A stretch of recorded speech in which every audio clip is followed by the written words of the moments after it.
السلام علیکم ورحمۃ اللہ وبرکاتہ۔ حسب وعدہ ہم نئے سبق کے ساتھ آپ کی خدمت میں حاضر ہیں۔ الحمدللہ آخری 4 پارے مکمل کرنے کے بعد آج ہم سٹارٹ کر رہے ہیں سورہ بقرہ، اور یہ ترتیب اسی طرح چلی جائے گی اور پھر سے ہم پہنچ جائیں گے اپنے آخری 4 پاروں کی طرف۔ کہنے کا یہ مطلب ہے اگر آپ بھی اپنا مکمل قرآن مجید درست کرنا چاہتے ہیں تو آئیے ہمارے اس کلاس کا ہمارے ساتھ حصہ بن جائیں۔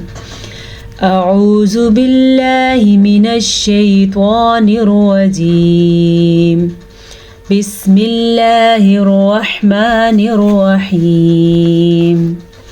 سورة البقرة مدنیہ، سورة البقرة مدنیہ، بسم اللہ الرحمن الرحیم۔ الف لام میم، ذالک الکتاب لا ریب فیہ، ھدی للمتقین، الذین یؤمنون بالغیب ویقیمون الصلاة ومما رزقناهم ينفقون، والذين يؤمنون بما أنزل إليك وما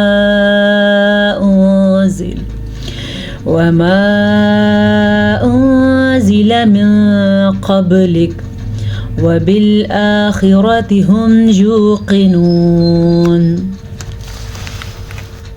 سب سے پہلے سورت کا نام، یہ سورت مدنی سورت ہے اور اس سورت کا نام بقرہ یعنی کہ گائے کے نام پہ ہے۔ اصل میں اس سورت میں گائے کا ایک بہت ہی مفصل واقعہ بیان ہوا ہے جو کہ بنی اسرائیل کے ساتھ رونما ہوا تھا۔ انشاءاللہ جب ہم اس واقعے پہ پہنچیں گے تو ضرور اس کی تفصیل بھی بیان کریں گے۔ تو سب سے پہلے سورت کا نام پڑھنے کے لیے سورۃ البقرۃ، را کو پر پڑھنا ہے کیونکہ را کے اوپر زبر ہے۔ قاف کو پر پڑھنا ہے کیونکہ قاف تو ہمیشہ ہی پر پڑھا جاتا ہے۔ قاف کے ساتھ ساتھ 6 اور حروف بھی ہیں جو ہمیشہ پر پڑھے جاتے ہیں۔ وہ حروف ہیں خا، صاد، ضاد، طا، ظا، قاف۔ یہ وہ 7 حروف ہیں جو ہمیشہ ہی پر یعنی کہ موٹے پڑھے جاتے ہیں۔ اگر اس کو ہم پڑھیں گے بقرتی تو یہ گائے کا نام بقرہ نہیں بنے گا، یہ کچھ اور اس کا میننگ بن جائے گا۔ بقرہ قاف موٹے کے ساتھ ہے، اور را کو ہم پر پڑھیں گے کیونکہ را کے اوپر زبر ہے۔ یاد رکھیں را کے اوپر جب بھی زبر ہوگی یا را کے اوپر پیش ہوگی را پر پڑھی جائے گی۔ مدنیہ، مدنیہ۔ آخر میں جب ہم کسی جگہ پہ وقف کر رہے ہوتے ہیں تو اس طرح کی گول تا ہا بن جاتی ہے وقف کے حالت میں، لیکن اگر وقف نہیں کر رہے تو تا ہی رہے گی۔ بسم اللہ الرحمن الرحیم۔ یاد رہے یہ قرآن مجید کی سب سے بڑی سورت ہے۔ اس سورت کے 40 رکوع ہیں اور اس سورت میں 286 آیات ہیں۔ بسم اللہ الرحمن الرحیم۔ لفظ اللہ سے پہلے زیر ہونے کی وجہ سے لفظ اللہ کو باریک پڑھیں گے۔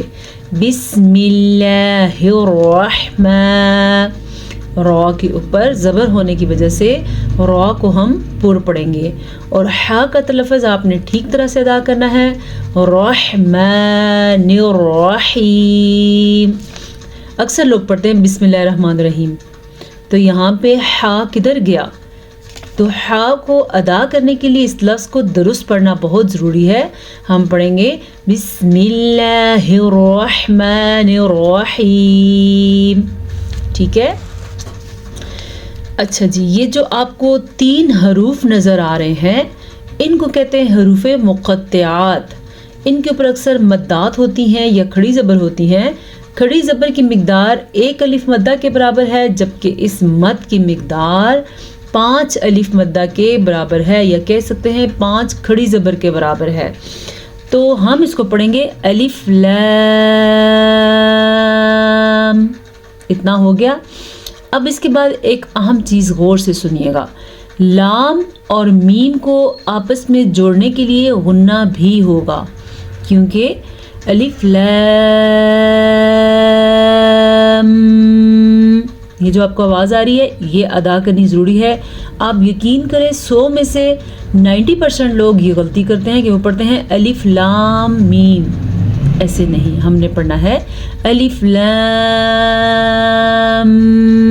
میم۔ سمجھ آ گئی بات کی؟ درمیان میں غنہ جو پیدا ہو رہا ہے اس کو آپ نے ضرور کرنا ہے اور اس کی پریکٹس کریں۔ اگر کوئی ترتیب ہوتی تو کاش میں آپ سے سن سکتی، بہرحال اس کی آپ نے پریکٹس کرنی ہے۔ ذَلِكَ الْكِتَابُ لَا رَيْبَ فِيهِ، زال نرمی سے پڑھا جاتا ہے لیکن زال کے اوپر کھڑی زبر ہے، لام اور کاف کے اوپر نہیں ہے، تو ان دونوں کو ہم لمبا نہیں کریں گے، ہم پڑھیں گے ذَلِكَ لام زیر لی، ٹھیک ہے، اس کی مقدار زال کھڑی زبر ذا لام زیر لی، ذَلِكَ کتاب، اب اسی طرح کاف زیر کی، تا کھڑی زبر تا۔ یہ بتانے کا مقصد یہ ہے کہ اپنی زبر زیر پیش اور کھڑی زبر کھڑی زیر الٹے پیش کی مقدار کو جانچیں اور صحیح ادا کرنا سیکھیں۔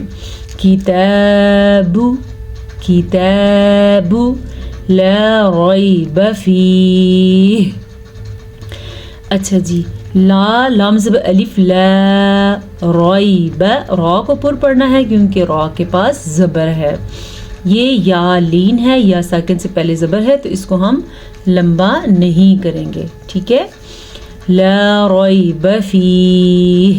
ایک اور چیز کا دھیان رکھنا ہے آپ نے کہ جب بھی اس طرح کے 3 نقطے آپ کو نظر آئیں گے، جب بھی آپ کو اس طرح کے 3 نقطے نظر آئیں گے، یعنی کہ یہ دیکھیں یہ بھی 3 نقطے ہیں اور یہ بھی، اس کے اوپر قانون یہ ہے کہ یا تو پہلے 3 نقطوں پہ رک جائیں یا دوسرے، کسی ایک پہ رکنا ہے، دونوں پہ نہیں رکنا، ٹھیک ہے۔ آپ کا دل کرتا ہے تو پہلے پہ رکیں، نہیں تو دوسرے پہ رکیں، لیکن دونوں پہ رکنا ٹھیک نہیں ہے اور دونوں پہ رکے بغیر آگے چلے جانا بھی ٹھیک نہیں ہے۔ امید ہے آپ کو میری بات سمجھ آ گئی ہوگی۔ ھدی للمتقین، ہا کے تلفظ کا دھیان رکھنا ہے کیونکہ یہ ہا سینے کے اندر سے نکلتی ہے، اکثر لوگ اس کو حو پڑھ لیتے ہیں تو یہ غلط ہے، یہ ہے ہا جبکہ یہ ہے ہو، ہا، ھدی للمتقین۔ ان دونوں الفاظ کے درمیان میں ادغام بلا غنہ کا قاعدہ ہو رہا ہے، مطلب ان دونوں کو آپس میں ملانا بھی ہے لیکن غنے کے بغیر ملانا ہے۔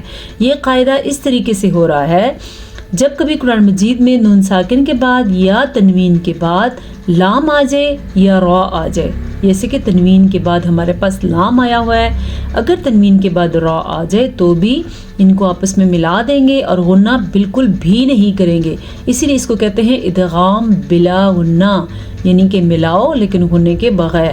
تو ہم اس کو پڑھیں گے ھدی للمتقین، یہ قاف موٹی ہے تو اس کو پر کر کے پڑھیں گے۔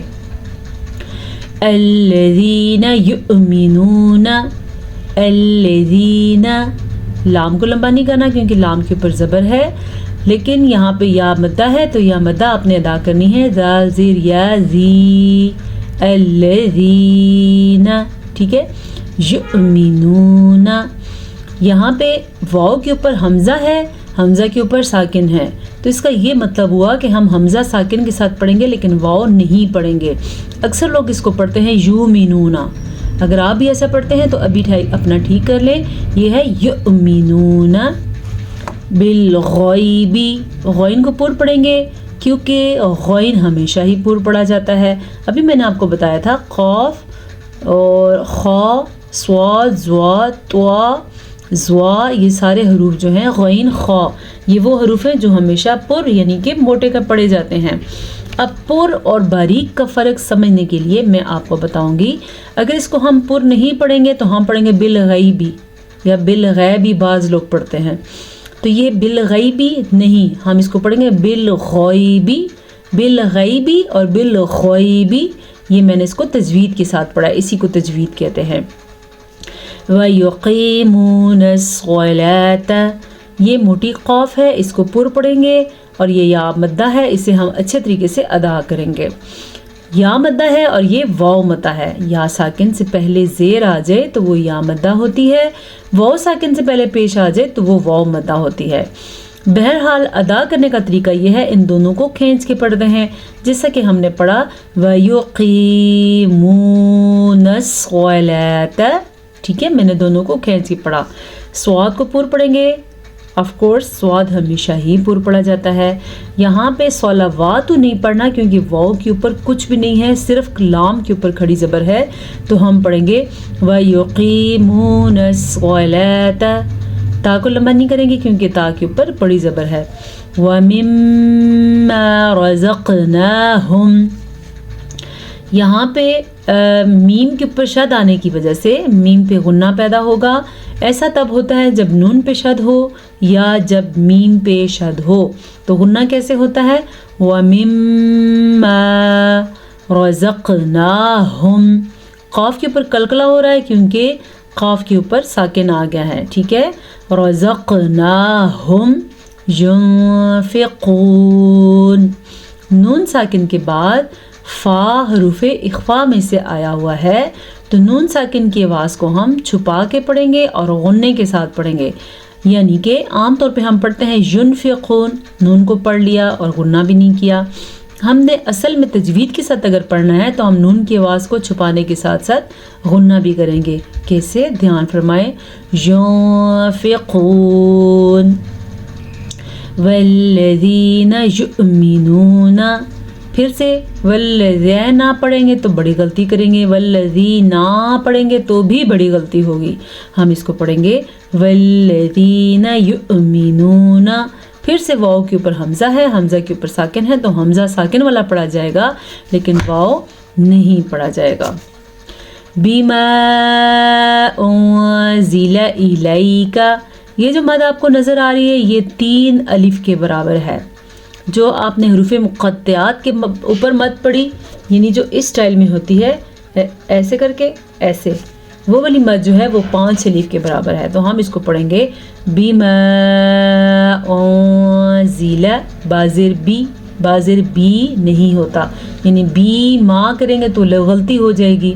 اس کی باریک بینی یہ ہے کہ ہم اس کو پڑھیں بما انزل، نون کے اوپر اخفا اور ساتھ ساتھ غنہ بھی.